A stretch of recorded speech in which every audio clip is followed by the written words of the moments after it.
Apa saja yang menjadi bahan evaluasi dalam gelaran debat capres atau debat capres perdana pada Selasa malam kemarin? Kita akan bahas sore hari ini bersama dengan peneliti Perkumpulan untuk Pemilu dan Demokrasi Perludem, ada Fadil Ramadhanil yang bergabung bersama kami lewat sambungan Zoom. Selamat sore, Mas Fadil. Selamat sore, Mbak.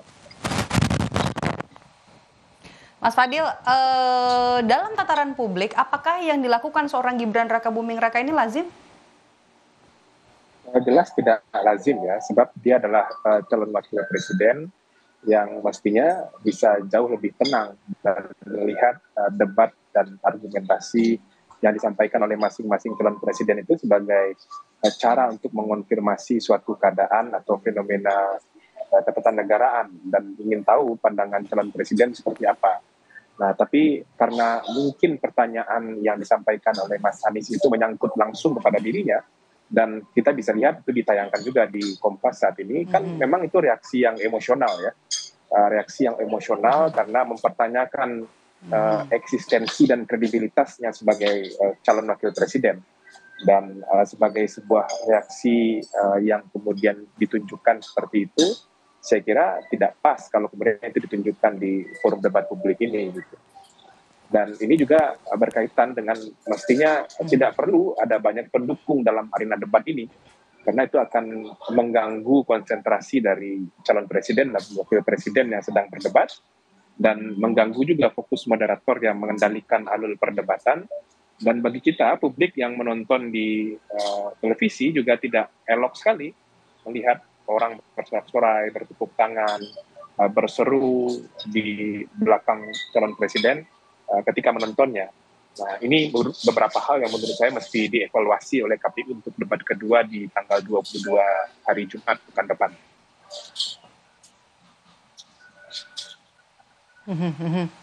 Oke, Mas Fadil, kalau kita lihat kan selama ini apa ya, kesan yang kita dapat dari seorang Gibran Rakabuming Raka adalah orang yang cuek, sering diam, bahkan ketika di doorstop atau ditanya juga banyak lebih cenderung santai begitu ya, lebih banyak diam, irit bicara. Tapi dari yang kita lihat pada saat debat kemarin, ekspresi yang Anda tadi boleh katakan agak memicu emosi dari seorang Gibran Rakabuming Raka.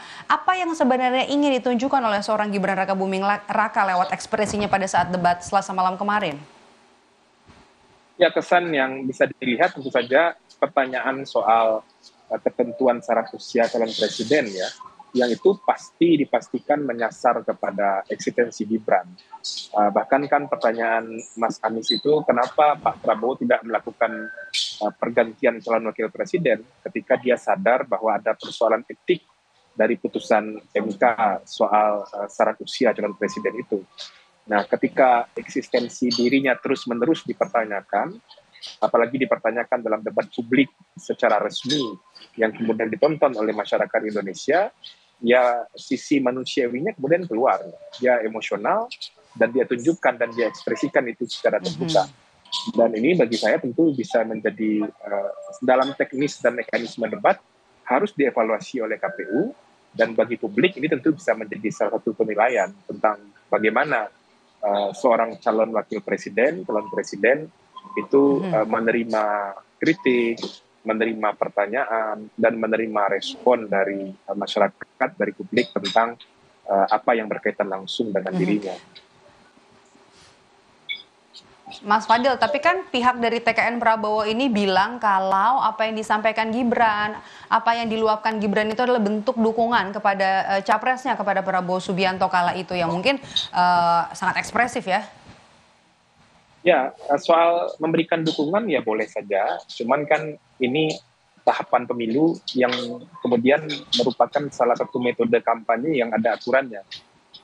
Dan salah satu aturannya itu kan berperilaku tertib, tidak menimbulkan kegaduhan, dan tidak mengganggu proses jalannya debat. Jangankan calon presiden, pengunjung saja ketika debat akan dimulai diberikan batasan-batasan tindakan dan batasan-batasan ekspresi oleh moderator. Kalau publik dan kita semua yang menonton debat itu kan bisa mendengar itu waktu itu.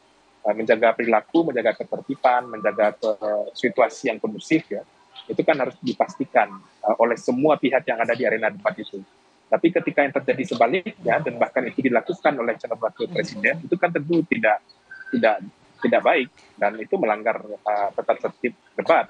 Nah makanya apa yang dievaluasi oleh KPU mestinya disampaikan juga Jadi peringatan Anda tertulis menilainya kepada apa Gibran. sikap yang harus ditunjukkan oleh KPU menanggapi Gibran ini? Ini kan bisa dikategorikan sebagai salah satu Sanksi bentuk tertulis. pelanggaran tata tertib ya, atau pelanggaran administrasi penyelenggaraan pemilu. Dan KPU bisa memberikan sanksi tertulis kepada Gibran ini. Dia diperingatkan, diberikan sanksi tertulis, peringatan untuk tidak lagi mengulangi perbuatan yang sama dalam proses debat.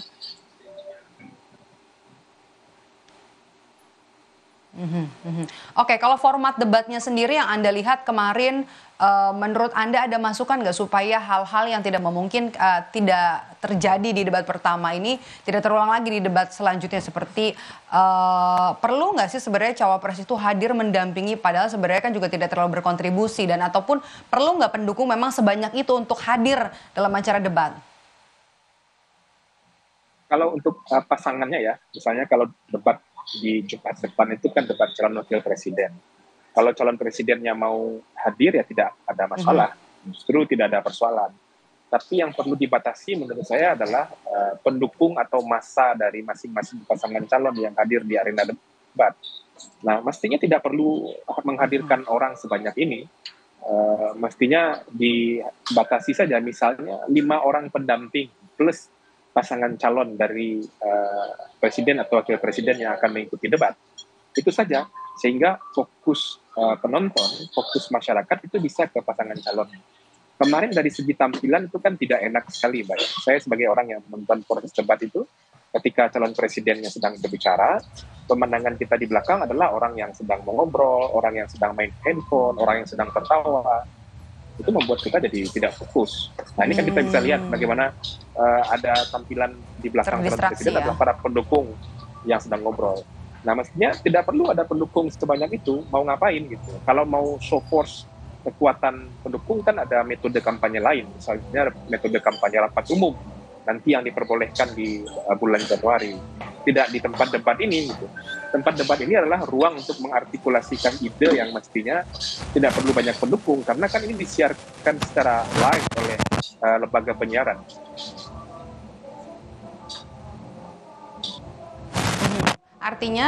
Artinya itu dari sisi pendukung ya, harusnya tidak usah terlalu banyak karena juga bisa menimbulkan distraksi nanti bagi yang ada di sana ataupun yang kita yang nonton di rumah gitu ya, Mas Fadil ya. Tapi kalau misalnya untuk keseluruhan format debat kemarin, apa yang harus dikurangi, dihilangkan atau yang nggak perlu untuk nanti debat selanjutnya selain juga soal pendukung? Ada lagi masukan dari Perludem?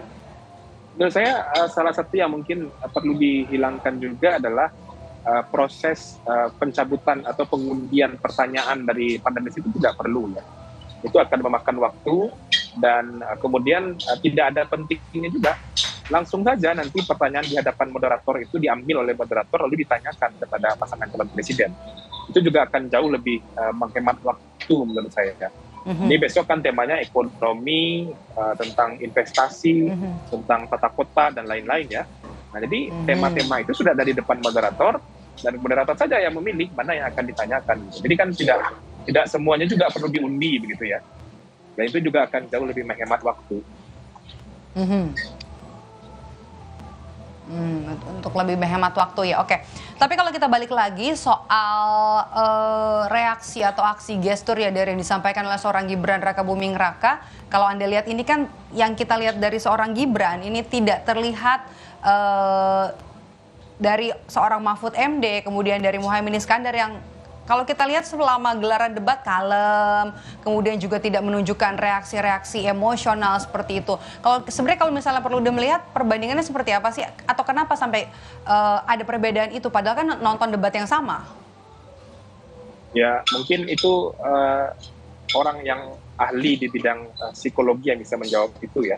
Tapi menurut saya begini, yang pasti level kematangan politik dari masing-masing calon presiden tentu berbeda-beda.